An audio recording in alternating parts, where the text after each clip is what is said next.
we're going to be looking at the derivative of exponentials and logarithmic functions. Now, I'm going to caution you that many times the derivatives are super simple. Okay, so what's going to make it? It's going to be your chain rule, your product rule, and your quotient rule. My goal today is to get through all of page 232 and 233. So we're going to be moving, okay? At the end, we'll talk about practice problems that I would definitely encourage you to do. If you saw in the Google Classroom, I have asked for homework 23 tomorrow. So I'm going to show you what you can do today, this evening, and then those will meet again tomorrow, and then you'll finish up those. You're welcome to wait till tomorrow and do all of them if you want, but that's not what I would suggest, but totally up to you. Okay, friends, let's at our first problem here on the left. We're trying to find the derivative of f of x equals e to the sine of x. And so we're going to be looking for that inside-outside function.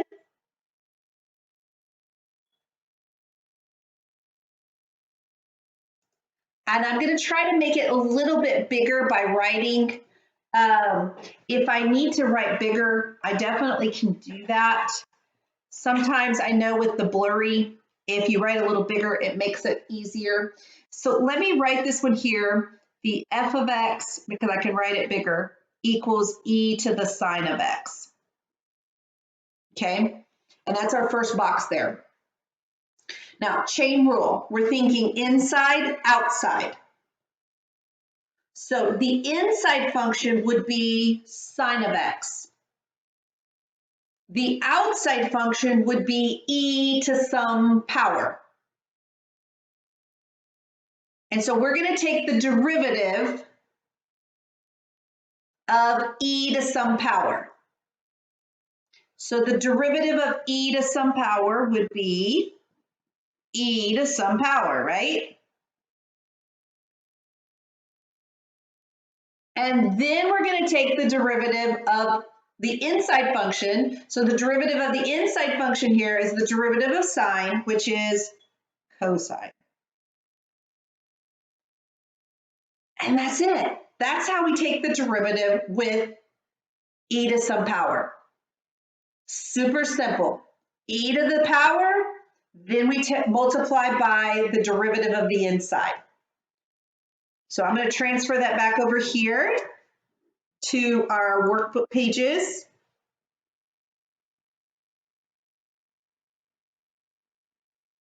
And that's it. Super simple. Okay. Now I'm going to work down the chart on the left. Okay. That'll keep me from having to go back and forth, side to side. So our next one, and I know that one is a little bit small again, so I'm going to write it over here. So this one is f of x equals 3e to the 2x.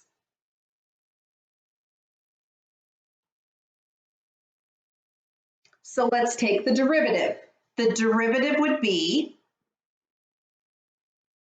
think of your chain rule. You've got outside, 3e to some power, and the inside would be 2x.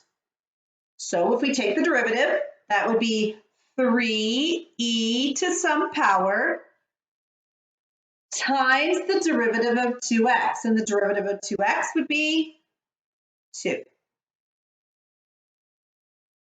Now you can multiply your 2 and your 3 to get 6e to the 2x. And there you go. That's your derivative. Exactly. So remember, the derivative is super simple, but the chain rule is what makes it a little bit more difficult because you've got to take the derivative of the inside. So I'm going to transfer that back over here so that my derivative is 6e to the 2x.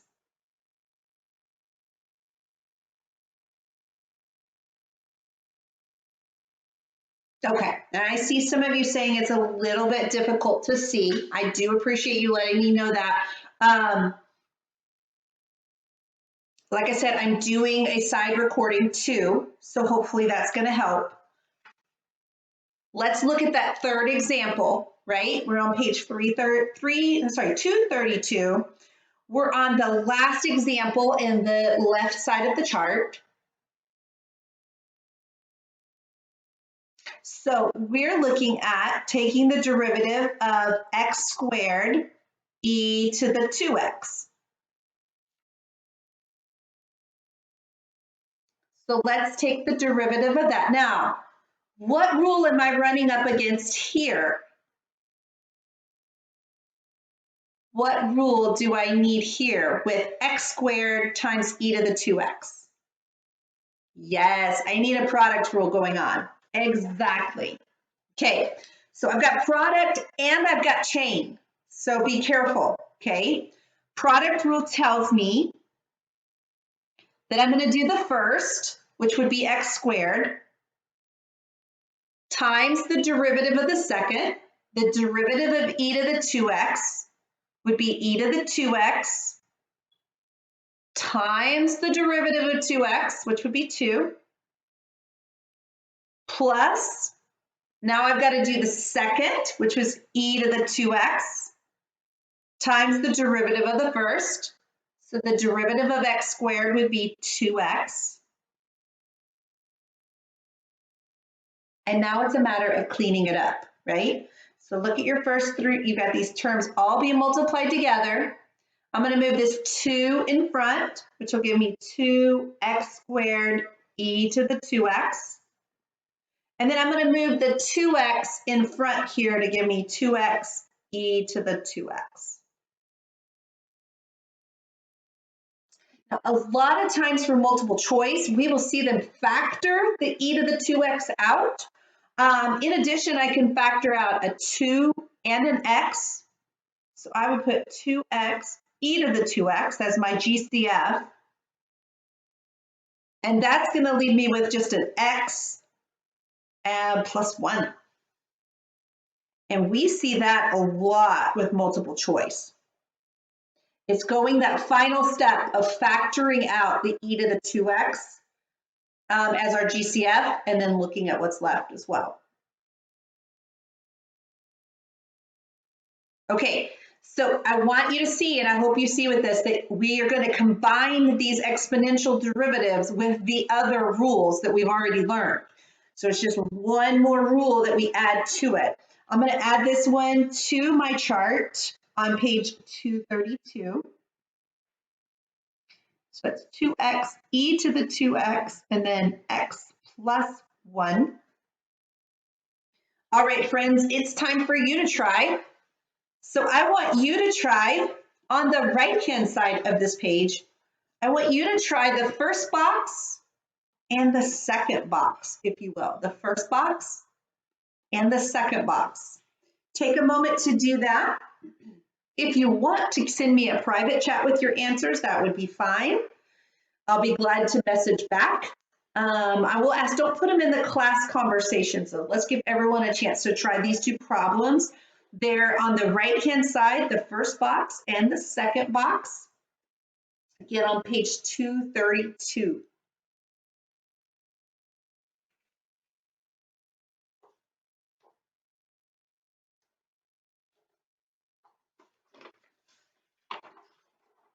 Give us about 4 minutes. That'll give you about 2 minutes for each one.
All right, I got answers starting to trickle in now. Those of you sending them to me in your private message.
All right, just a couple of more minutes.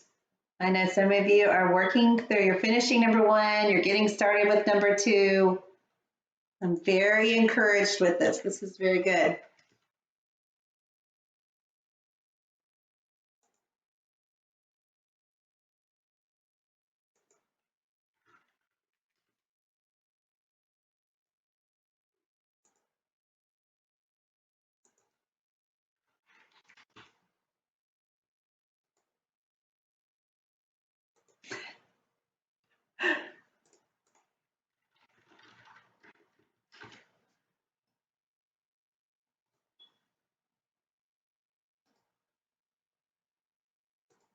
All right, about one more minute.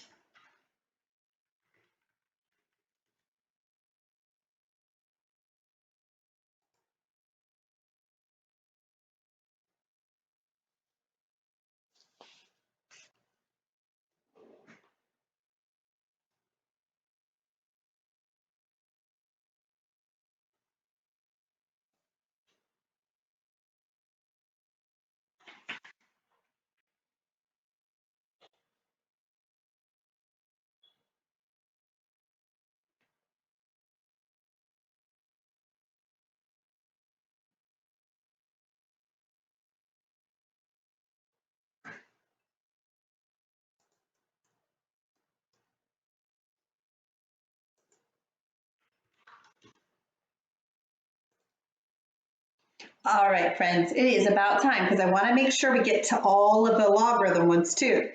So let's go ahead. Even if you haven't finished the second one, we're going to take a look at this one. So inside, outside, right? Inside function being 2x plus 3, outside function being e to some power. So the derivative becomes e to some power times the derivative of 2x plus 3, which is 2.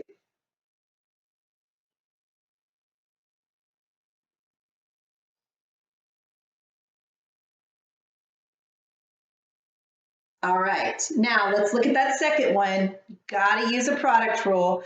And here's the deal. You could either do product rule to begin with, or you could actually distribute that e to the 3x and then do your derivative. And you still have to use a product rule, but it might have been a little bit easier. I don't know. I just throw that out there as an option, something to think about. I'm going to do it without distributing. Someone tell me in the class chat if you distributed first. I just want to kind of get a feel for if we took a different route. I'm totally fine with that. Just want to kind of get a feel on it. Okay, nice. Okay. All right, so derivative, let's do product rule. So it's the first, that's the parentheses, times the derivative of the second. So the derivative of e to the 3x would be 3 e to the 3x. Think about what I did there, right?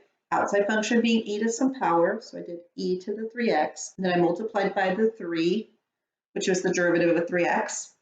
Then I've got plus the second, which is the e to the 3x, times the derivative of the first. Well, the derivative of the first is the derivative of the parentheses, which is just 2.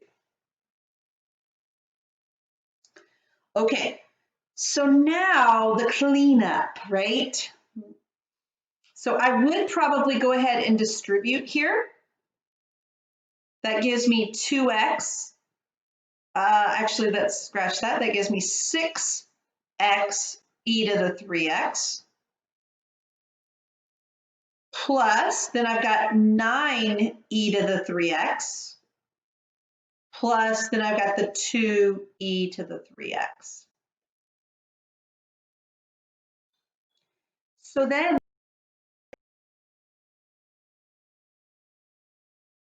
6x e to the 3x plus 11 e to the 3x. And I love how some of you sent me your answer for number 2. You went ahead and took that e to the 3x out. It's a great habit to go ahead and get into because we see it happen so much. So that's my derivative.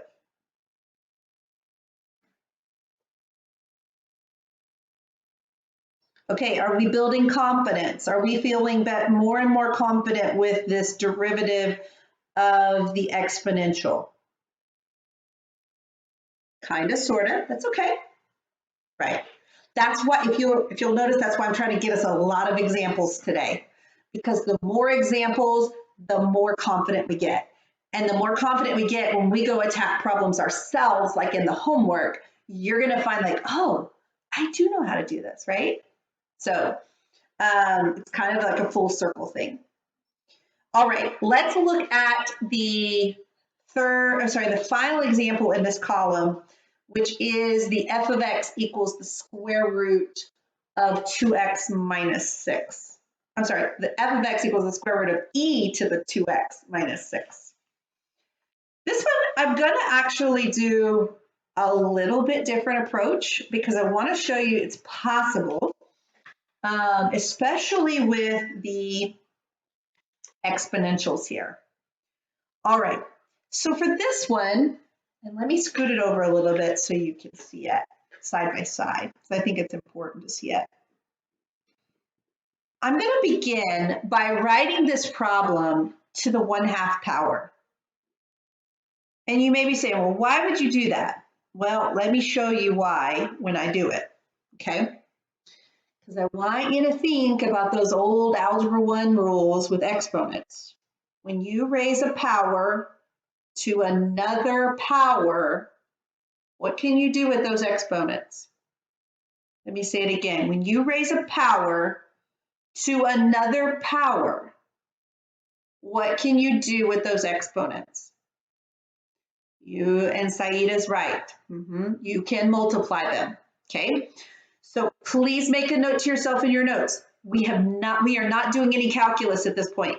We are only doing algebra to make the calculus simpler, okay? We are doing algebra to make the calculus simpler. I'm doing this all before I take the derivative, because look at what that becomes. It becomes e to the x minus 3, which is super easy to take the derivative of because the derivative of the inside function, look at that inside function, x minus 3, the derivative is going to be 1. A lot easier. Now, is it wrong to do it the other way? No. It's just more difficult, okay? You end up with a 1/2 to the negative 1/2 power. So if I can use my exponent rules of multiplying those exponents to make it simpler, then I don't have to deal with the 1/2 power, but instead I just can take a very easy derivative and I get e to the x minus 3.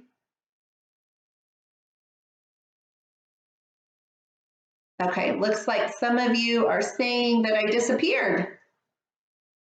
Can you hear me? Let's see.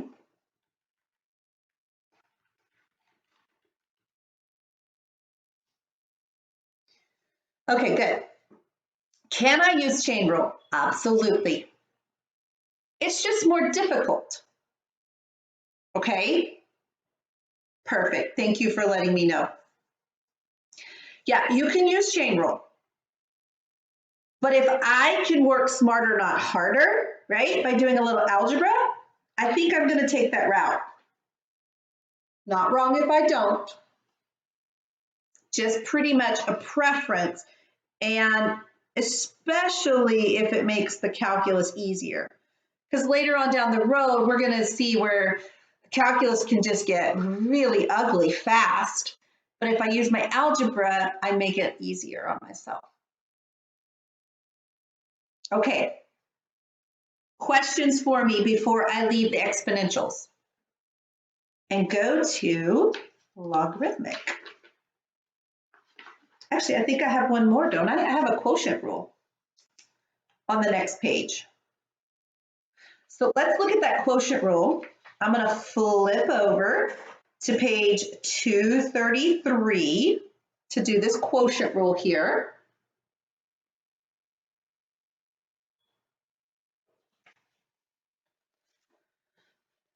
All right, let's do a quotient rule with the exponentials before we look at the logarithms. You still with me?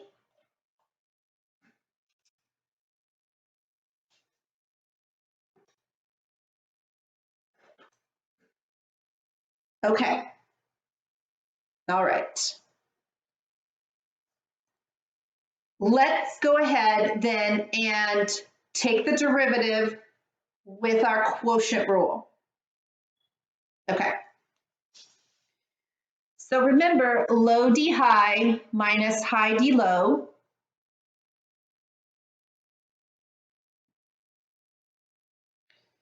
And I'm going to move my video out of the way so maybe we can get a little bit more space here. All right. So low 3x squared times d high, the derivative of the top, which would be 5 times 5 minus high, that's e to the 5x, times d low, the derivative of the denominator, which would be 6x. All over low squared, or the bottom squared.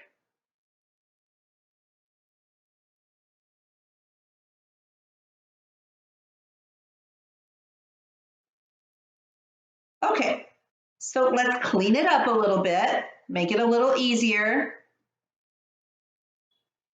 So look at your first term. I've got 15x squared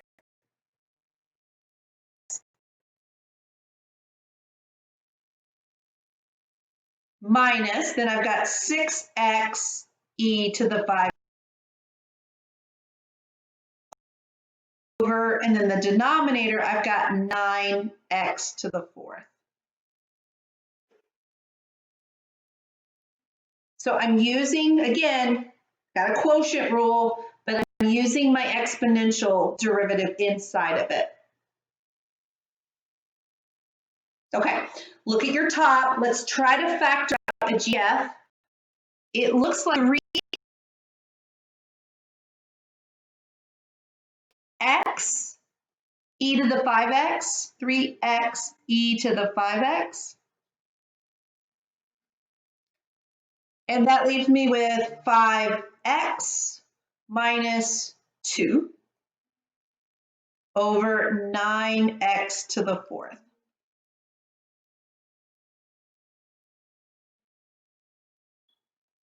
Okay, then I can see that the 3's cancel and the x cancels. So that leaves me with e to the 5x and 3x cubed.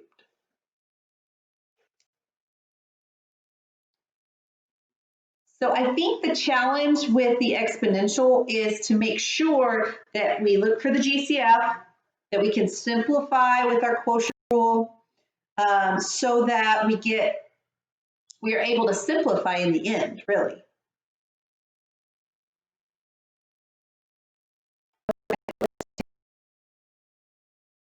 Take a look. Let's see.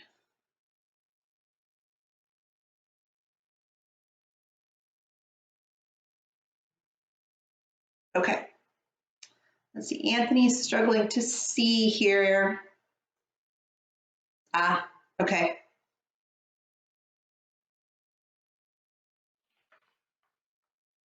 Okay, so it looks like we have f prime of x equals e to the 5x times 5x minus 2 all over 3x cubed.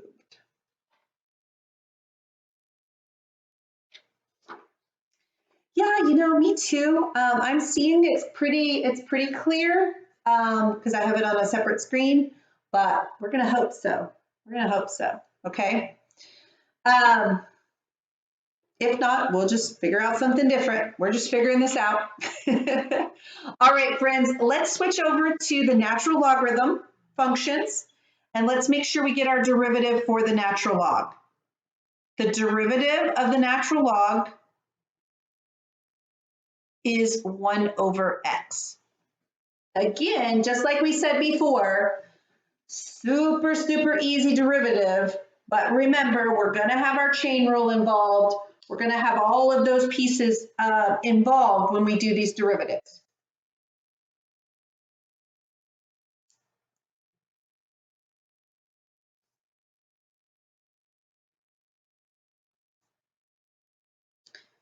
Okay, just like we did before, let's start on that left side. And let's take the derivative of the ln of 2x minus 3. Let's take the derivative of the ln of 2x minus 3.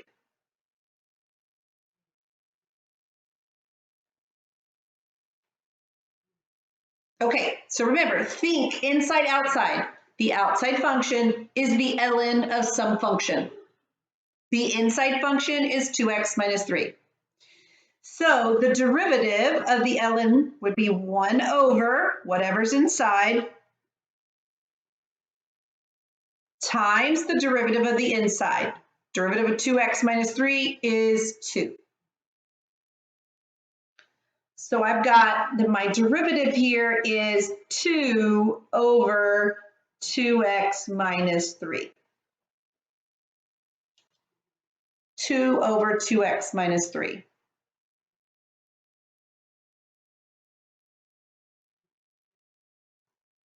Okay, let's do the second one in that column. Let's do the derivative of the ln of cosine. So the derivative of the ln of cosine, do the outside. Remember, the derivative of the ln is 1 over whatever's in the inside. So the derivative of ln of cosine would be 1 over cosine times the derivative of cosine. The derivative of cosine is negative sine. And so look at my derivative. I've got negative sine over cosine. What is that trig identity that tells us what the derivative, what the sine over cosine is? What is sine divided by cosine? Tangent, yes. So my derivative here is the tangent of x. But it's negative. Don't forget the negative on there.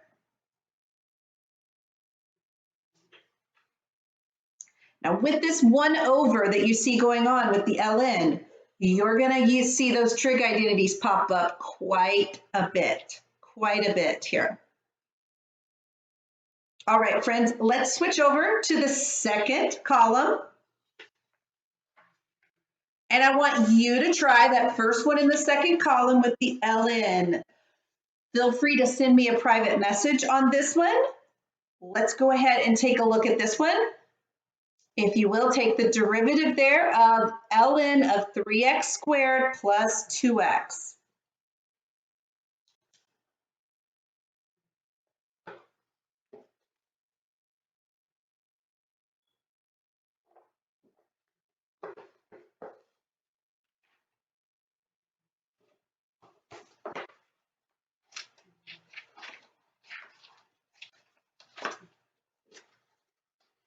Take just a couple of minutes on this one.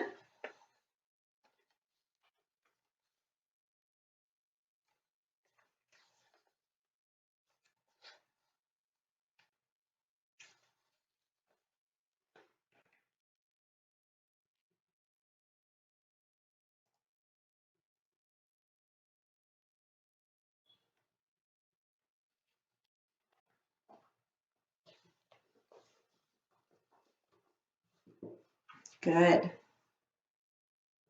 Really, really good.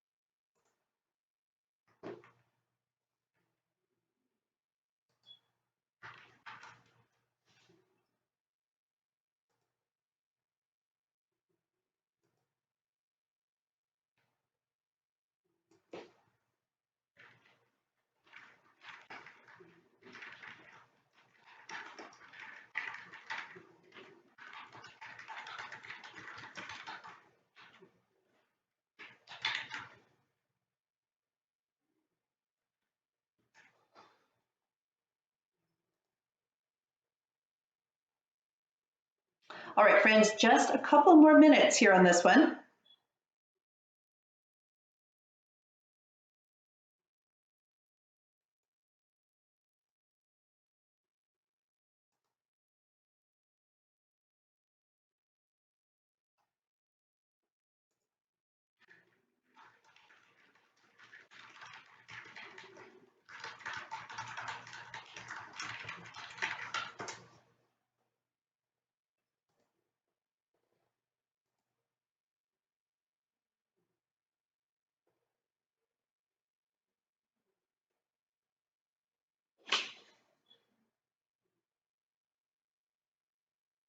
All right, one more minute.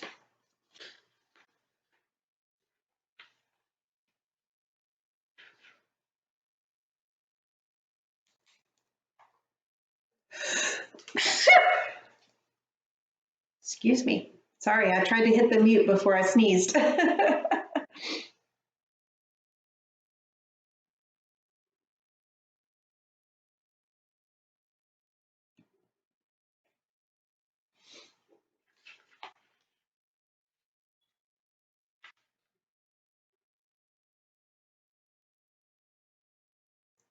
Okay, let's go ahead and look at this one.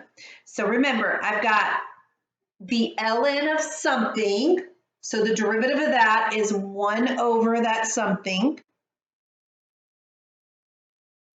Then I've got times the derivative of the inside. So I've got to do the derivative of 3x squared plus 2x.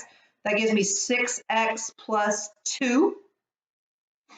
So my derivative here would be 6x plus 2 over 3x squared plus 2x. And that's it.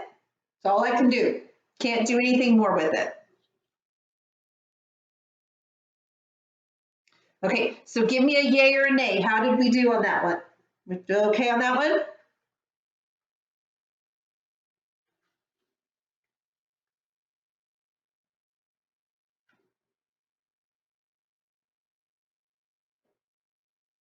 Right, good. Again, building confidence, right? The more and more we practice, the better and better we get. Awesome.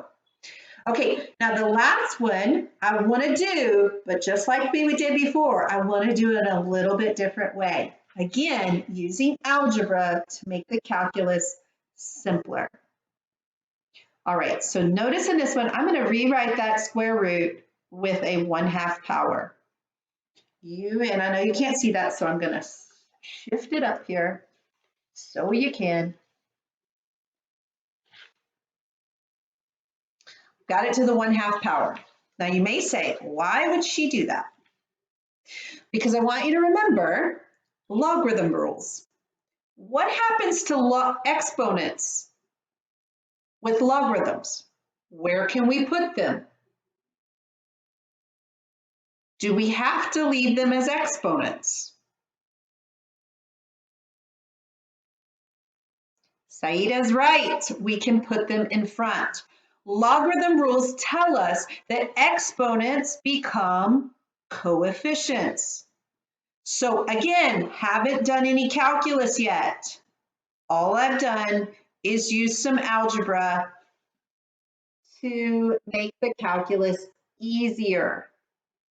Now I'm ready to take the derivative. So the derivative would have to have that 1/2 in front. Now the derivative of ln of something is 1 over that something. And then the derivative of the inside. So the derivative of 2x minus 4 is. Now, very nice for us. Look at the 2's cancel. So my derivative becomes 1 over 2x minus 4. 1 over 2x minus 4.